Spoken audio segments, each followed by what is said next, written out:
Assalamualaikum warahmatullahi wabarakatuh. Salam ikhlas, ketemu kembali dengan saya Ujang Jerman. Sekarang hari ini tanggal 10 Muharram, tahun baru Hijrah. Muharram itu identik dengan menyayangi anak yatim. Kalau di kita di kaum muslim ya, bulannya anak yatim lah, bisa dikatakan seperti itu.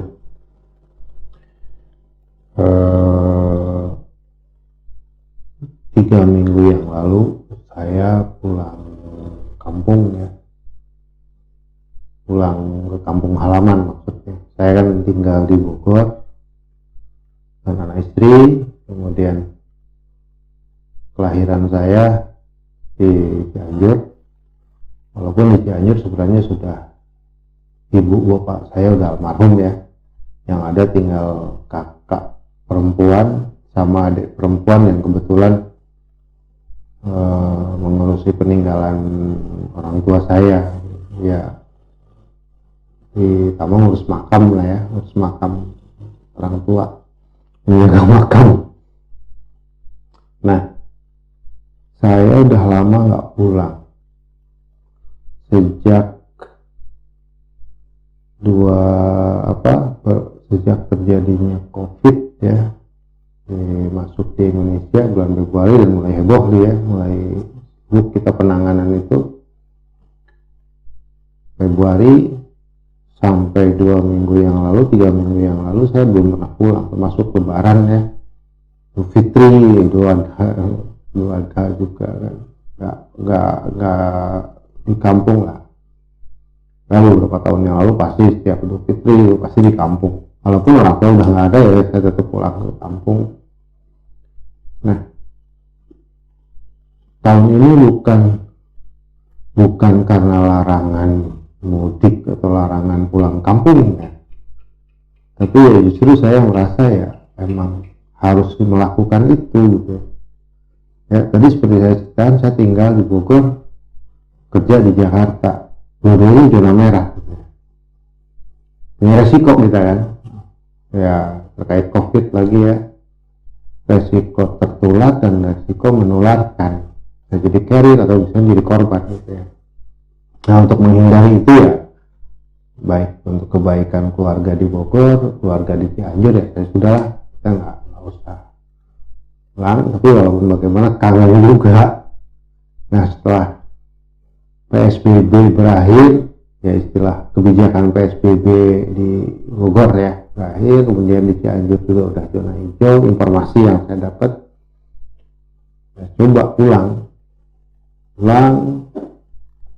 hanya untuk melepas kangen lah dengan kampung halaman kan. Setelah datang memang sih sampai di rumah kayak pulang kan, ketemu adik ya, kakak pulang telat, waktu itu tidak ada kakak di rumahnya. Ternyata semenjak sekolah, kan tahu ya kita sekolah, anak-anak udah masuk sekolah, udah beberapa minggu yang lalu kan anak-anak masuk sekolah ya.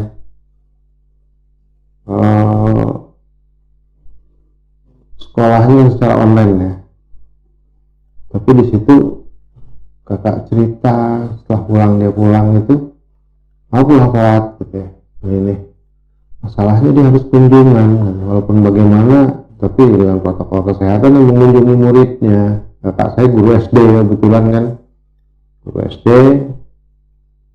mengunjungi muridnya, karena muridnya itu tidak punya sarana untuk pembelajaran online gitu loh, mengikuti pelajaran online ya, karena keterbatasan ekonomi mungkin ya, jadi nggak punya sarana lah untuk ngikut itu. Jadi terpaksa kakak saya melakukan kunjungan gitu, kunjungan ke rumah orang, rumah. Setelah cerita bahwa orangnya tidak mampu gitu. Jadi jangankan untuk membeli sarana untuk pembelajaran online, di rumahnya aja mungkin kehidupan sehari-harinya ya marit gitu, lihat dari kondisi fisiknya. Saya udah kesimpulannya itu gitu. Terus katanya anaknya pinter, terus anak muridnya itu potensial. Kemudian rajin, olahraganya bagus, kakukulan mungkin ya. Saya kakak saya agak memberikan perhatian lebih di situ ya. Ini hati juga terenyuh juga hati saya ya. Kok ya siapa tahu orang punya kepintar kemudian rajin, siapa tahu dia calon pemimpin di masa depan ya. Ya apapun pemimpinnya, bisa aja ya pemimpin besar di masa depan gitu kan. Jadi apakah harus berhenti sampai di situ gara-gara prasarana untuk belajarnya nggak ada gitu ya.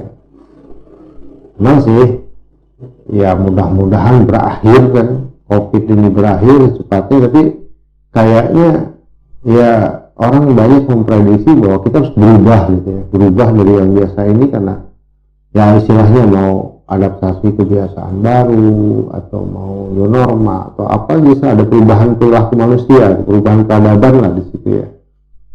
Nah, gara-gara masa sih sampai putus gitu ya, putus jadi sekolahnya terganggu gara-gara itu gitu ya. Saya jadi beberapa waktu yang lalu kan di video saya cerita mengenai hikmah kurban dengan COVID ya, karena pada saat itu saya cerita juga karena kata Pak Ustadz ya, Nabi Ibrahim rela harus melepas atau kehilangan anaknya karena perintah Tuhan, perintah Allah. Padahal anaknya itu yang didamba-dambakan dari lama, dia itu punya anak telat ya, di masa tua baru beliau punya anak. Beliau harus merelakan itu gitu, beliau bisa gitu. Kemudian istrinya Siti Hajar sama anaknya juga ikut ikhlas gitu. Di situ ada kebersamaan, ada keikhlasan, kemudian ada kejujuran. Nabi Ibrahim mengatakan, wahai anak istriku, saya dapat wahyu perintah dari Tuhan untuk supaya terpisah dari kamu dengan cara seperti itu gitu ya. Teman-teman masih pada tahu lah cerita itu. Nah, di situ kan ada keikhlasan ya, ada kejujuran, sekali lagi itu, kemudian rasa percaya, kepercayaan gitu. Ini kebersamaan juga, persatuannya di situ gitu ya, sama-sama gitu. Kalau memang itu perintah Allah gitu ya, perintah Tuhan. Nah, saya jadi pikir ini hikmah dari kurban kan bukan hanya sekedar membeli kambing bagi-bagi ke anak yatim, kan bukan nggak cukup sampai di situ gitu ya. Apa hikmah dari cerita Nabi Ibrahim itu gitu? Apa yang bisa kita lakukan? Ini contoh beliau seperti itu. Nah sekarang di masa COVID banyak yang kekurangan gitu. Jadi saya berpikir apa yang bisa saya lakukan gitu ya. Jadi harus jujur sama anak istri ya, kalau kita mau berbuat itu perlu keterbukaan juga gitu ya. Saya berkaitan ceritanya anak itu, ya sudah, kalau saya punya rezeki saya akan kasih ponsel untuk anak itu sebelum dia, mudah-mudahan dia punya ponsel, masih keburu sebelum dia punya ponsel gitu ya. Pulang setelah saya kumpul gitu ya, kebetulan ada gaji ke-13 kan, saya PASN ada gaji ke-13, kemudian saya juga ada rezeki ya. Ini saya ngomong ke istri saya, mau beli HP saya yang lama mau saya serahkan ke murid kakak di Cianjur, kasihan dia nggak bisa sekolah. Kemudian disetujui lah sama anak-anak sama istri saya, ya sudah beli ini. Jadi maunya sih kan saya memberikan yang terbaik, beli yang baru gitu. Tapi saya pikir kalau beli yang baru cuma satu orang gitu ya. Harga sekarang ini terus kualitas kan dengan budget itu kan tergantung kondisi budget saya juga ya, apalagi zaman begini kan. Udahlah, kebetulan saya cari handphone baru, terus saya beberapa hari sebelumnya saya pegang 2 ponsel, walaupun saya dari dulu nggak terlalu sok-sokan dengan merek ya, saya nggak gengsian dengan merek branded gitu ya, itu gitu, saya nggak berpikir ke situ. Yang penting saya dari dulu setiap beli ponsel kompatibel dengan kebutuhan saya pada saat itu gitu ya. kompatibel dengan untuk keperluan kantor, komunikasi lainnya, syukur-syukur bisa membantu pekerjaan lainnya gitu di ponsel itu gitu ya. Tapi sesuai dengan budgetnya, berapa kemampuan saya mencoba, ya alhamdulillah saya dapat ponsel ini, insya Allah ponsel saya yang lama, dua akan saya serahkan, karena menurut kakak saya ada beberapa murid yang nggak ini ya, paling juga dua terbantu gitu ya. Nah, itu saya bukannya ria, bukannya sombong, bukannya apa, saya hanya mencoba mengetuk hati teman-teman, mari kita berbuat sekecil apapun, apalagi di zaman di saat bulan Muharram seperti ini ya, melihatin. Saya yakin banyak di sekeliling kita yang jauh lebih nasibnya lebih parah dibanding kita, baik karena awal memang seperti itu, istilahnya kodok kodaknya seperti itu, bisa juga karena dampak COVID gitu ya. Saya hanya mengetuk hati, ayo kita lihat sekeliling teman-teman, apa di sekolahnya, apa di kampungnya, apa di kampung halamannya. Kalau ada bisa yang lebih, apa yang bisa kita lakukan, mari kita lakukan. Itu ada ya, mencontoh dengan apa yang dilakukan dengan Nabi Ibrahim gitu ya. Mungkin itu kali ini, video saya kali ini, mudah-mudahan ada manfaatnya. Mohon maaf bila ada yang tidak sependapat dengan ungkapan saya. Wabillahi taufiq wal hidayah. Assalamualaikum warahmatullahi wabarakatuh. Salam ikhlas.